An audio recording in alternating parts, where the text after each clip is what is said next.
I don't even like the name Saudi Arabia, because our Prophet, Allah's blessings be upon him, gave it a name. And if the Prophet used a name, then that is the Sunnah. He called it Jaziratul Arab. And in Jaziratul Arab, meaning the Arabian Peninsula, Jaziratul Arab, in Jaziratul Arab, there were regions. One region in which Mecca and Medina were located was called Hijaz. Another region next door to the Hijaz was called Najd. And then there was, to the south, there was Yemen and Hadramaut and so on. This is the Arabian Peninsula. And along came Abdulaziz ibn Saud in 1924, took over Mecca by force, and then proclaimed himself king of the Hijaz, king of the Hijaz, and Sultan of Najd. And in 1926, he convened a conference in Mecca, an international Islamic conference, to establish his rule over Mecca and Arabia on firm foundation to get the acceptance of the world of Islam. I have a book on the subject. It's entitled The Caliphate, the Hijaz, and the Saudi Wahhabi Nation State. And in that book, I have recorded the text, the main points of the text that the king made, Abdulaziz ibn Saud, in that conference. And he declared that this country must have a neutral status, like Switzerland is neutral.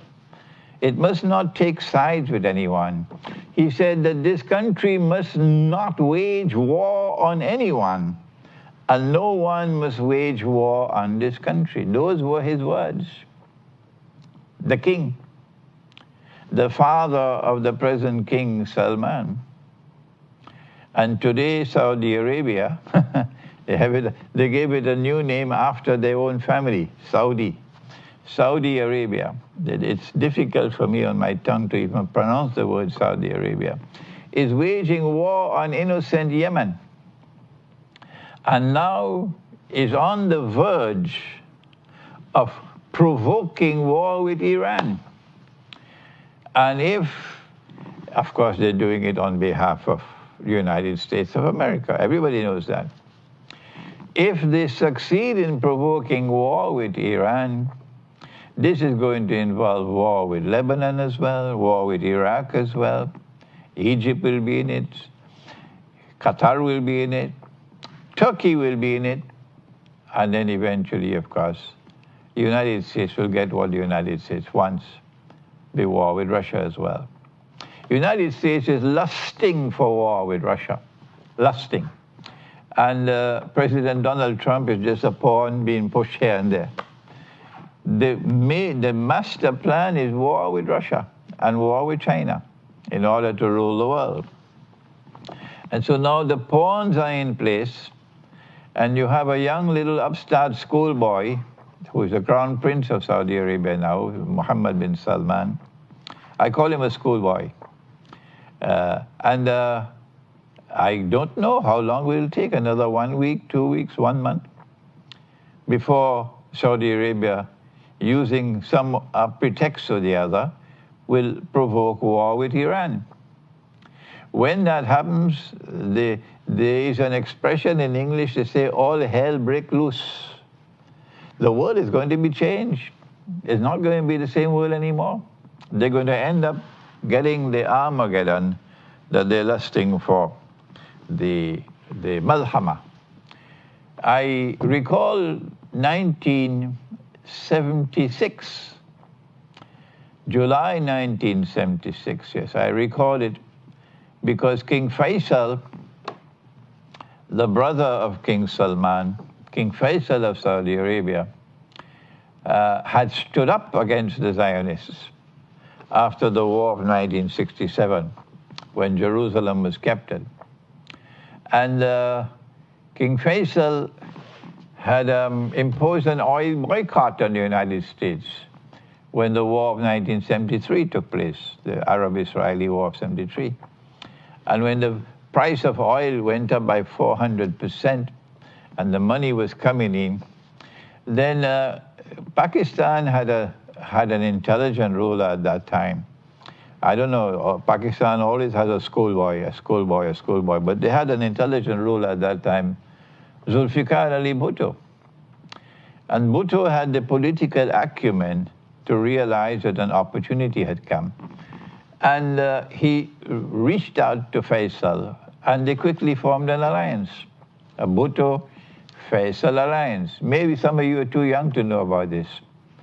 And that alliance succeeded in bringing about the Lahore Islamic Summit Conference in February 1974, in which the world of Islam was coming together now to try to harness the resources which were coming through the price of oil to try to better the lot of the Muslims and to restore Islam as a stronger actor on the stage of the world. That's what the Lahore Islamic Summit Conference of 1974 was all about.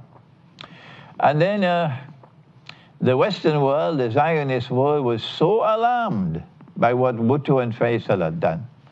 So alarmed, Kissinger threatened that we said, we're going to make a horrible example of you.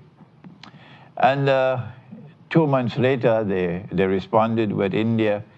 India detonated their first nuclear device. Indira Gandhi was saying, this is how we're going to respond. And then Bhutto responded by saying, even if we have to eat grass, we will have a nuclear deterrent. We're not going to be blackmailed. Sorry to use that term. It should not be blackmailed. It should be white-mailed or blue-mailed or something. But why the black color? Anyhow, I'm sorry for that. When that alliance between Faisal and Bhutto took place, and they decided we're going to make a horrible example of them, it took them only 2 years, and they used a Saudi prince. Yes, they brainwashed a Saudi prince to go back to Saudi Arabia and to assassinate King Faisal. And then they got Bhutto overthrown and eventually hanged and made a horrible example of him. And now once again it's a Saudi prince. Yes, I'm sure he must have gotten all the brainwashing in the United States, yeah. And they're using another Saudi prince today to do their dirty work for them. So this history repeating itself, that they're acting through proxies. And I use today's program to warn that the war is coming. I thought it may have come from Korea. It may have come from Ukraine. But no, it's coming from Mohammed bin Salman, who is going to use whatever pretext he can to provoke war with Iran. So this is a warning.